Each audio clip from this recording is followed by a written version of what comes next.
Hello and welcome to the myCRM transaction tutorial. The transactions feature ties together the property, owner and lead by showing you the relevant dates, who was involved, who made commission and even which documents were required. Transactions saves you time as now you have a central source for all of your data, viewable and downloadable to your computer and on your smartphone. I first need to make you aware of 6 essential rules that govern how transactions works. Anyone in admin level access can see and edit anything and everything. Number 2, anybody with manager or agent level access will not be allowed to see the things that do not belong to them until permission is granted. Number 3, only the creator of the transaction or a member of staff with admin access can edit it. Number 4, before creating a transaction, ensure that all of the relevant documents are uploaded already into the property, the owner and the lead. Number 5, for the early days of this feature, no transaction will be able to be deleted. Instead, if you wish to do this, you will need to select Closed Lost. Number 6, recorded transactions are not shared with any third party, including the Property Finder Transaction Gateway. myCRM Transactions has been designed to allow any sale or rental scenario, and in this video we will demonstrate how to do it from the property, the lead, or indeed the new transaction screen itself. Before that, let me share a few definitions. When I say user, I mean you, the person logged in operating myCRM. Property means the apartment, villa, office, etc. that you are selling or renting. Owner or seller is the person or people who own the property that you are selling or renting. Lead or tenant is the person who is buying or renting the property in question. Now let's create a transaction from the property itself. Before, if a property is sold or rented, you would change the status to just that, whereas now you notice you cannot do it. Instead, you simply need to click on the new tab called Transactions next to where documents would go. Click on Add Transaction and just follow the steps. If you don't know the dates yet, please put when you'd expect these things to happen. You'll notice that the owner is already pre-populated, and as we mentioned earlier, if you are an admin or if you have permission to see the owner, you will see that owner's information is there. If you do not have permission to see the owner, you will instead see a button asking you to obtain permission to do so. Click on that button and the user who is responsible for that owner will be sent a notification to grant you the ability to see it. The same permission scenario arises when you link a buyer. If it is your buyer or you are an admin, then great, no permission is required.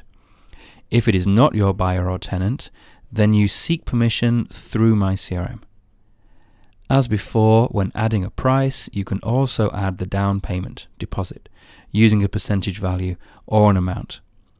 Step 3 will let you add detail of the commission payments, again via percentage or amount. Upon saving, you will see that the transaction is stored now in the history of that listing. It will also be in the corresponding section within the transaction menu for future reference. This is just the beginning. Now the transaction is there, you can click on it and it will expand downwards, showing you the basic deal components. If you click on the arrow, it will take you through to transactions, where you can add some meat on the bones, so to speak.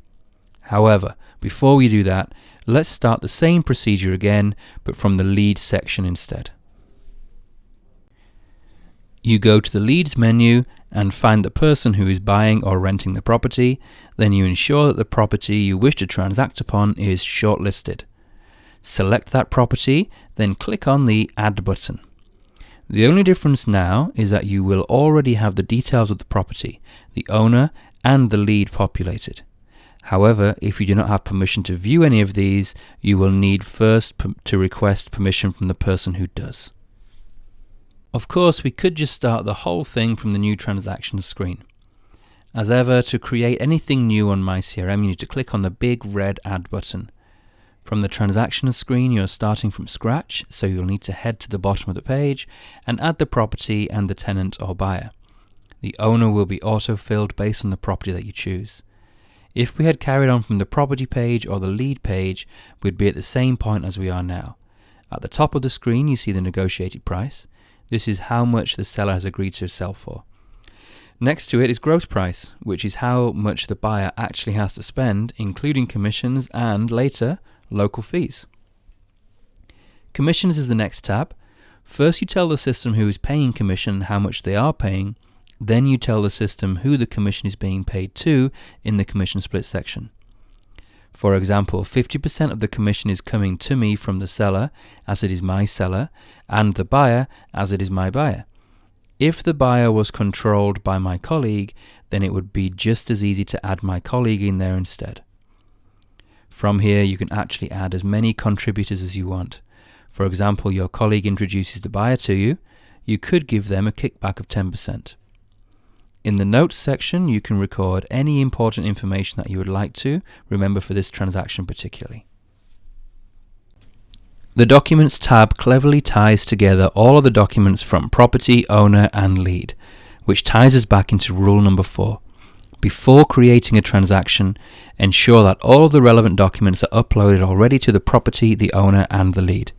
Without getting too technical, when creating a new transaction, it would take a snapshot of everything as it was exactly at the point of creation.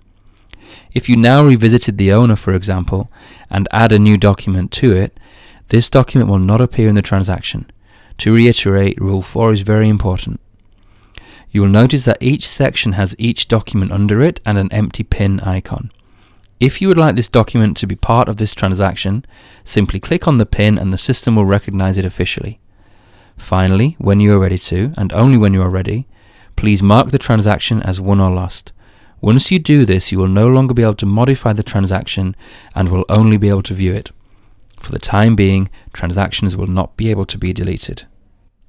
As ever, please feel free to contact us on the Chat Now button, support@mycrm.com, 800 myCRM, or call your myCRM account manager to arrange some face-to-face training. Please also note that the FAQ section will be updated regularly. Finally, we welcome all feedback, positive or negative. Please continue to help myCRM to get better and better. Thank you.